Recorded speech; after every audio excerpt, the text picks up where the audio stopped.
Chers téléspectateurs, amis de la télévision nationale, nous sommes au centre de la France, dans la région Indre et Loire, précisément dans la ville de Tours. Ici, nous venons à la rencontre des Guinéens pour savoir leur savoir-vivre, leur quotidien, comment ils vivent, comment ils se battent de jour au jour pour arriver à leur fin. Et tout à l'heure, c'est dans cette émission.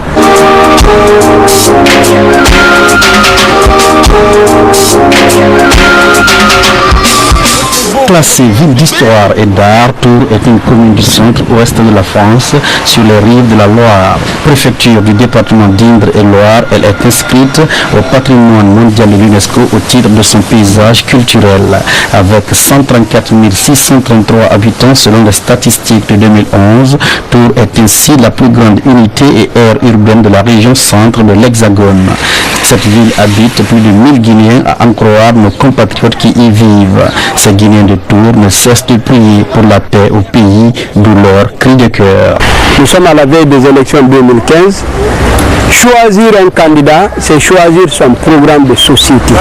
Jamais choisir un candidat parce qu'il est de mon ethnie, il est de ma région, il est de ma religion. C'est le programme de société qu'il faut regarder. Au-delà de ça, les Guinéens doivent accepter de vivre ensemble et de ne jamais accepter de déchirer le tissu social sur des bases politiques ou autre chose.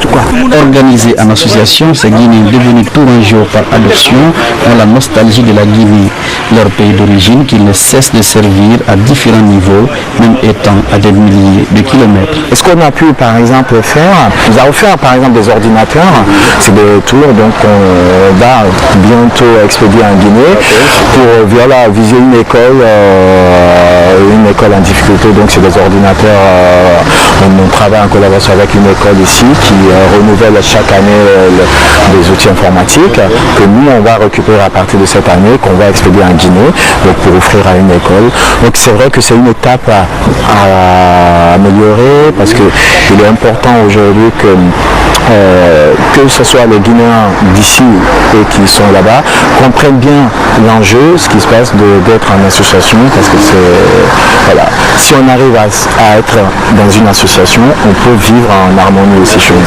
Comme partout ailleurs en France, à Tours, les Guinéens se rassemblent tous les soirs presque pour discuter des problèmes qui sont les leurs, tout en pensant à leurs frères et sœurs restés au pays. Le conseil que je vais donner à tous les jeunes Guinéens qui sont là-bas, c'est d'aller à l'école étudier pour aider le pays à se développer. Parce que je ne conseille à personne de venir en aventure ici. Certains peuvent tenter l'aventure, mais ce que j'aimerais leur dire que c'est pas facile ici. Ce qu'ils entendent là-bas et la réalité d'ici, c'est pas la même chose. Donc je les encourage à rester au pays, étudier et puis faire avancer le pays. Franchement, c'est le mirage qui pousse les jeunes à venir s'aventurer. Sinon, franchement, tout le monde est bien chez soi. Vraiment, je lance l'appel. Nous sommes là. C'est vrai, c'est bien vrai que le monde n'est pas facile. Mais encore partout, tu vois, c'est plus pire. Donc je demande à la population guinéenne, à la jeunesse qui veulent vraiment s'immigrer, de faire beaucoup attention. Si tu n'as pas un accueil, si tu n'as pas une maison d'accueil ou un hébergement, c'est pas la peine que tu te lances dans l'aventure. Vaut mieux que nous développions chez nous. Je crois que c'est mieux. Aujourd'hui, ces Guinéens vivant à Tours, dans le centre de la France, ont pour leitmotiv principal retourner au pays pour servir la nation. Mais cela ne peut se faire que dans un climat de paix et de sérénité. En tout cas, en les écoutant, c'est le souhait qu'ils veulent pour la Guinée, notre patrimoine commun.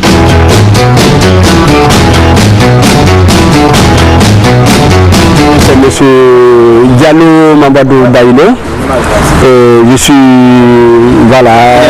guinéen de Tours, je suis là depuis 2005.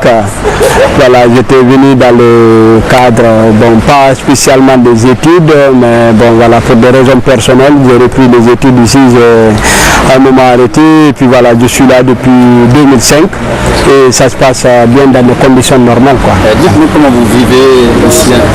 Voilà, donc ici, l'ensemble de la communauté guinéenne vit bien vivons très bien ici, on est très bien soudés, nous n'avons pas de considérations à caractère ethnique, régional et religieux ici. Vraiment, c'est une véritable union qui caractérise les Guinéens de Tours. Voilà, nous nous entraidons mutuellement et la solidarité et la fraternité existent vraiment très bien entre nous Guinéens ici, sans aucune considération d'ethnie, de religion ou de raison politique. Voilà. Et dites-nous comment vous êtes organisé ici en termes de Guinéens vivant à Tours. Voilà, donc on est organisé autour d'une association ici qu'on appelle l'association Nimba. Voilà, qui organise tant bien que mal à chaque fois que l'occasion se présente des fêtes nous permettant de nous réunir à l'occasion de soit fête de l'indépendance ou des fêtes de Ramadan ou Tabaski ou d'autres fêtes pour vraiment réunir les Guinéens afin de vivre cette période-là dans la plus grande fraternité et dans la convivialité. Donc cela se passe dans des conditions normales, très bien, il n'y a aucun souci entre les Guinéens de Tours. Donc grâce à cette association, on est très bien unis ici. Vous avez des problèmes auxquels vous êtes confrontés? De façon générale, non, voilà, tout se passe franchement très bien, quoi. Voilà, il n'y a pas de problème majeur qu'on n'arrive pas à résoudre. Bon, il arrive qu'on rencontre certains de nos compatriotes qui ont des problèmes administratifs, mais grâce à l'union qui existe entre nous et grâce à la solidarité, vraiment nous arrivons à nous entraider, à nous donnant des conseils mutuels pour pouvoir faire face aux difficultés qui incombent le compatriote en question. Et Dieu merci, jusqu'ici, on n'a pas eu face à nous une situation qu'on n'a pas réussi à surmonter. Et tout se passe vraiment bien dans les conditions normales. Voilà. Vous avez un message à l'endroit de ces milliers de jeunes Guinéens aujourd'hui qui veulent tenter l'aventure coûte que coûte sans connaître ce qu'il y a dedans? Et voilà, là, ce niveau est extrêmement difficile de dire à quelqu'un qui se trouve de l'autre côté de la Méditerranée de ne pas tenter l'aventure. Tout le monde, parce que les gens ont des préjugés, ont l'impression que l'Occident incarne toujours le nom qu'il avait hier, c'est-à-dire comme étant l'Eldorado, où il faut faire bon vivre, où on peut obtenir tout, étant donné que c'est une réalité qui cache des dures épreuves. Et l'Occident, moi je qualifie souvent l'Occident comme étant un piège. Voilà, une fois qu'on est là et qu'on fonde une famille, quel que soit notre niveau de formation intellectuelle ou autre, on a du mal, on ne peut plus retourner, étant donné que nul, comme on le dit, nul n'est mieux que chez soi. Et voilà, je prie la jeunesse guinéenne vraiment de croire en elle et d'accepter de vraiment œuvrer sur place afin de trouver une possibilité de s'en sortir. Et de ne pas, il ne faut pas que les Guinéens misent seulement que sur l'aventure pour s'en sortir. Si tout le monde quitte, immigre, quitte le pays et laisse les problèmes auxquels le pays est confronté, c'est sûr qu'on rentrera retrouver toujours les mêmes problèmes. Parce qu'aucune génération, personne n'a voulu y faire face. Et comme le bon Dieu ne va pas nous faire descendre des anges pour résoudre le problème d'eau, le problème d'électricité, le problème des infrastructures sociales et sanitaires, scolaires et autres, à notre place, donc tant qu'il n'y a pas de gens qui acceptent de faire face à ça, c'est dire que les problèmes resteront et ils persisteront, voilà, autant que cela sera nécessaire, quoi. Donc il faut qu'il y ait une génération qui accepte ce sacrifice-là. Est-ce que vous avez aujourd'hui un appel à lancer aujourd'hui à la population guinéenne pour une réconciliation favorable?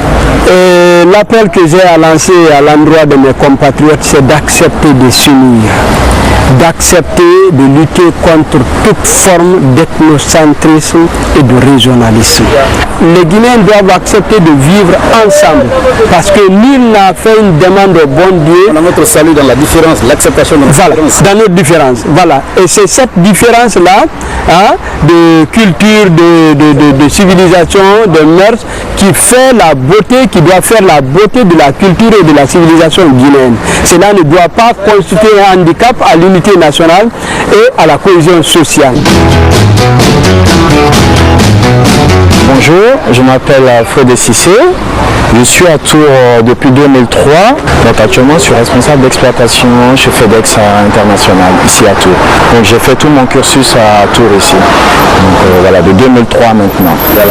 Et on nous parle que vous êtes, il y a une association ici qui s'appelle NIMBA.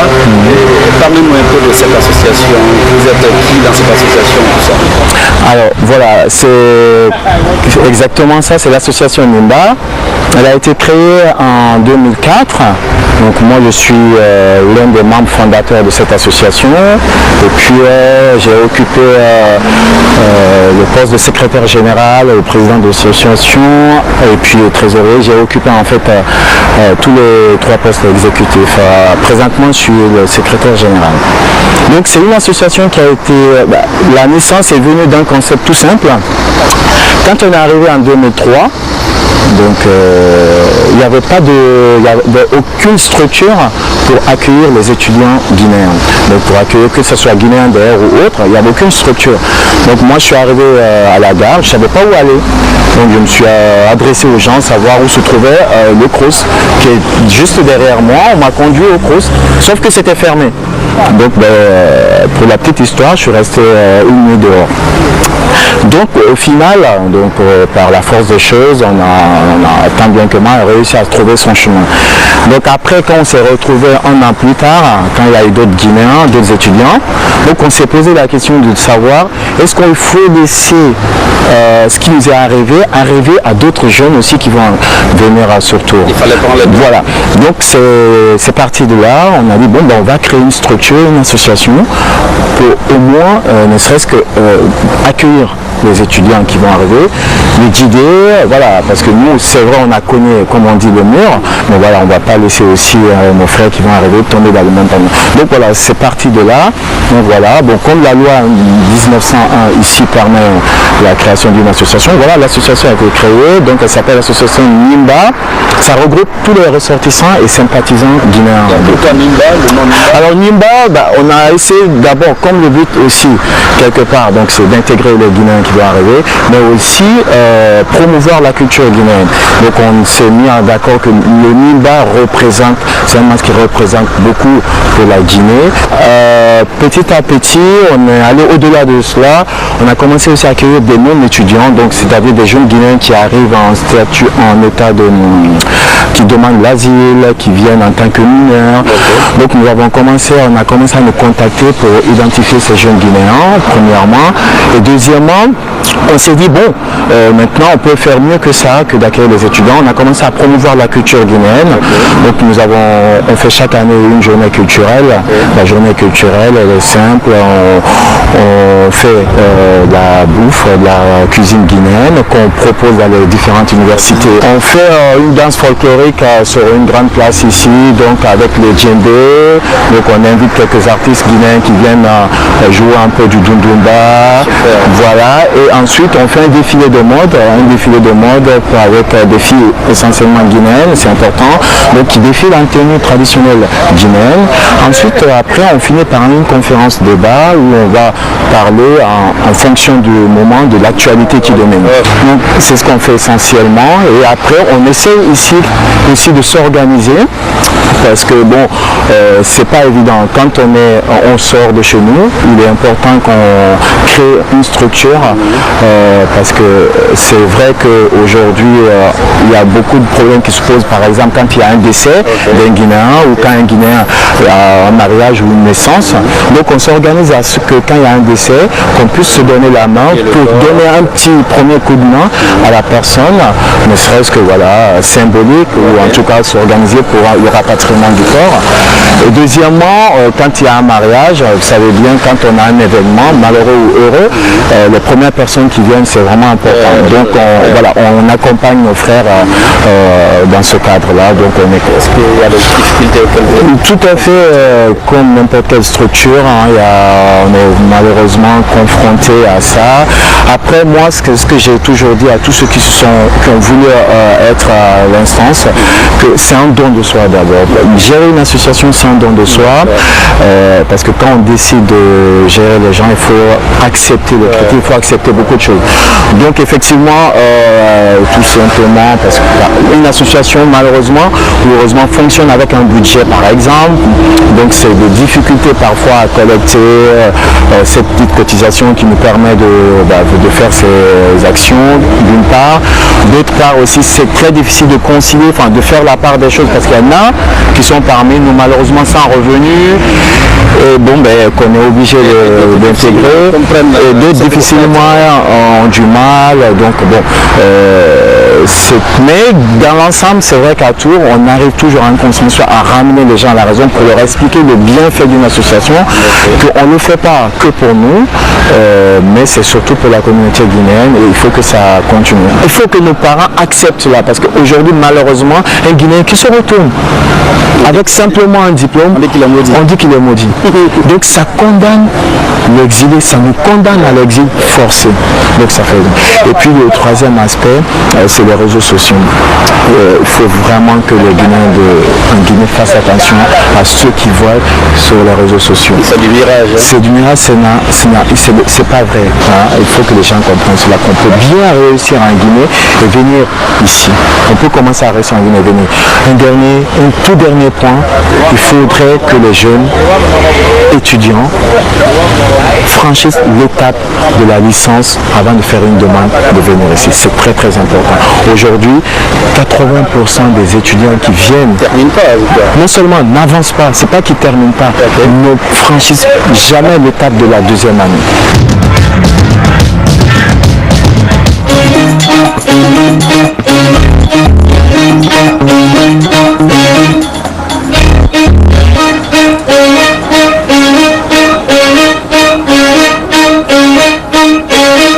Salut. Salut. Comment ça va? Oui, ça va. Tu vas bien? Quel est votre nom? Moi, c'est Mamadou Mokhtar. Et là, je Mokhtar. Et même appelé. Et là, je Mokhtar quoi? Là, je Mokhtar. Vous êtes là, ça fait combien d'années? Je viens, ça fait juste une année. Qu'est-ce que vous faites ici? Je suis étudiant en sociologie. Dites-nous comment ça se passe ici en termes d'études. Sauf que j'étais étudiant aussi en Guinée. J'ai étudié jusqu'en deuxième année sociologie à Gandhi, à Conakry. Et après, j'ai eu l'opportunité de venir ici pour continuer en sociologie. Et vu le niveau de la Guinée, je n'ai pas pu continuer en deuxième année. Ils ont dit que je devais recommencer la première année et du coup je suis parti en première année pour recommencer les études. Et voilà, là ça commence à aller, mais au début c'est pas facile parce que le niveau d'études de la Guinée, franchement, c'est pas comme ici. C'est trop dur au début, l'adaptation, leur système, mais après quand intéressé en vie et travaille bien, après c'est très difficile de comprendre le professeur et c'est très difficile de se faire comprendre. Et tu as un boulot à faire. Comment est-ce que tu peux expliquer au professeur ce que tu es en train de faire? Maintenant aujourd'hui tu es intégré, tu commences à t'habituer à la vie française, mais dites-nous les difficultés auxquelles les étudiants guinéens sont confrontés ici à Tours. D'abord, avant le départ, en Guinée, c'est que c'est évident, il n'y a pas de structure qui suit un étudiant. Tu as une admission dans une université, l'université étudie tes dossiers, on te dit que tu es qualifié, tu es admis dans leurs universités et tu n'es pas autorisé à venir parce qu'il y a le problème de visa, disons c'est l'ambassade, mais tes problèmes à toi, tu n'as pas de structure d'accueil. Tu viens, si tu as un parent, si tu n'as pas de parent, tu as 3 ou 4 jours à l'hôtel, après tu te débrouilles comme tu peux, avant d'avoir une chambre dans les résidences universitaires. Et après là aussi c'est une autre merde, parce que toutes les autres nationalités, il y a des suivis. Si toi tu es guinéen, à la résidence, tu n'es pas considéré au début. Tu viens avec un Sénégalais, un Ivoirien, un Congolais, un Camerounais. Et tous, on les connaît. Pourtant, on te dit guinéen, tu sors ton passeport, tu dis que tu es guinéen, on te dit ça c'est où? Il y a un préjugé sur nous. Je ne sais pas comment, je ne sais pas pourquoi, mais en tout cas, toutes les autres nationalités, c'est plus facile pour eux. Vous avez des problèmes d'intégration? D'intégration et juste même surtout le début. Quel est l'appel à lancer aujourd'hui à l'État guinéen pour venir en aide? D'abord, moi je commence à dire aux dirigeants de l'État guinéen d'essayer de faire pour que le niveau d'études en Guinée augmente. Vous imaginez, là je consomme, je vis, et c'est mon argent. Et tout ce que je consomme là, c'est que ça part dans la caisse de l'État français. Et j'aurais dû utiliser l'argent en Guinée. Ça allait quand même, ça allait aider un peu pour le peuple, et je sais pas, pour l'économie. Et là, c'est notre problème. Ensuite, je dirais aux gens qui voudraient venir ici de se préparer, d'être très motivé avant de venir ici. Se préparer à quoi? C'est-à-dire, mentalement, tu dois être prêt, et surtout économiquement. Parce que tu vas penser que tu vas en Europe, la vie c'est comme au paradis, mais non, c'est pas ça. Au début, c'est trop dur. C'est l'enfer. C'est l'enfer, hein, sur terre. Après les études ici, que comptez-vous faire? Là, après mon diplôme, on verra après. Si ça va en Guinée, on peut y aller tenter le coup. Mais après, on peut pas. Tu ne peux pas sortir avec ton master ici. Tu as fait ta vie ici et tu pars en Guinée, tu déposes ton CV dans une entreprise. Et le DG de l'entreprise, il a peur de te prendre parce que tu as un niveau plus que lui ou parce que tu as un bon niveau. En Guinée, en rentrant, il doit au moins avoir une promesse de stage ou d'essayage quelque part avant d'y aller. Parce que tout part, tu ne sais pas. Et moi, je lance un appel solennel à la jeunesse guinéenne. Essayez de bien travailler, de vous motiver et de ne pas trop penser à l'Occident. Parce que le système, c'est bon, mais si vous venez, quand même, essayez de penser à bien vous cadrer avant de rentrer en Guinée. Restez sur place, sachez que vous pouvez réussir là-bas. Nous aujourd'hui on est là, mais notre souhait c'est de rentrer. Peut-être on a, comment dirais-je, on a eu quelques expériences sur place ici, mais c'est là-dessus qu'il faut aller développer en Guinée. Donc c'est ça. Mais si c'est pour venir tenter l'aventure comme certains le font, on voit les images au Maroc là-bas, ça ne sert à rien. Ça ne sert à rien. Ici on ne réussit pas. Je m'adresse à tous les Guinéens, ça ne sert à rien de venir en France pour espérer mieux. Parce que vous croyez qu'on est riche ici, mais on n'est pas du tout riche. On ne touche rien du tout. On va toucher peut-être 450 € de RSA, de RMI. Ou bien on va toucher un salaire de 1100 €, 1200 €. Mais au bout de 15 jours, on n'a rien du tout. Un bout de pain, ça coûte 1,80 €. Ça coûte 8000 francs guinéens en Guinée. Un bout de pain, franchement. Et 4 €, c'est quoi 4 €? Un bout de poulet. Un bout de poulet, ça coûte 30 000 francs guinéens chez nous, ou 25 000 francs guinéens, ça sert à rien. Franchement, restons chez nous avec notre intelligence. Et ceux qui viennent ici pour faire des études, c'est bien. Qui viennent, mais qui pensent à rentrer en Guinée.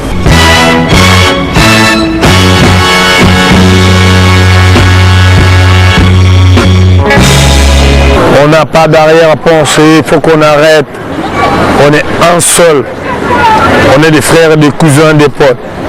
On est un seul. Il n'y a pas de mandang, il n'y a pas de soussou, il n'y a pas de peul, il n'y a pas ni en Guinée-Bissau de Mancagne, ni de Pépère, ni de Bijago, ni de Balanta, ni un autre mandiac. On est un seul. Qu'on nous a séparés. Et après, c'est nous, les Africains, qu'on va se séparer entre nous. Pour ceux qui veulent. Pour ceux qui veulent, mais chez nous, je ne pense pas que ça doit arriver ça. Donc nous lançons un appel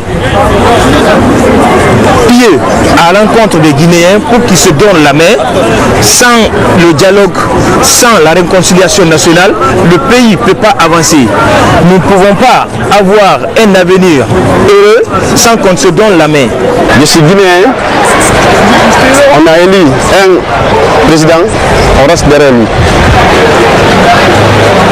Il est là pour 5 ans, on reste derrière lui. Je compare la Guinée à une voiture. C'est-à-dire une voiture a besoin de tout, de l'huile, d'essence, de tout pour fonctionner. Donc la Guinée c'est un pays riche, mais quand on parle de la richesse de la Guinée, ce n'est pas les ressources, mais les hommes, les ethnies surtout. C'est-à-dire de ne pas laisser les politiciens nous diviser. Parce qu'avant eux, il y avait déjà les familles, tout ça.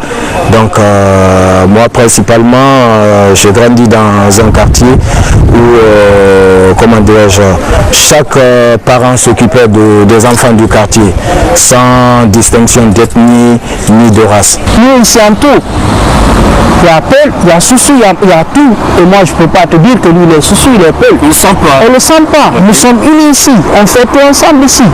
Et c'est qu'en Guinée qu'il y a ça. Arrêtez ça, mes frères. Donc, je lance vraiment de façon incessante cet appel à l'endroit de mes compatriotes afin de mettre de côté tout ce qui est ethnie, religion ou région afin de faire face ensemble, unis à nos problèmes au quotidien et de ne jamais accepter de déchirer le tissu social sur des bases politiques ou autre chose. Voilà.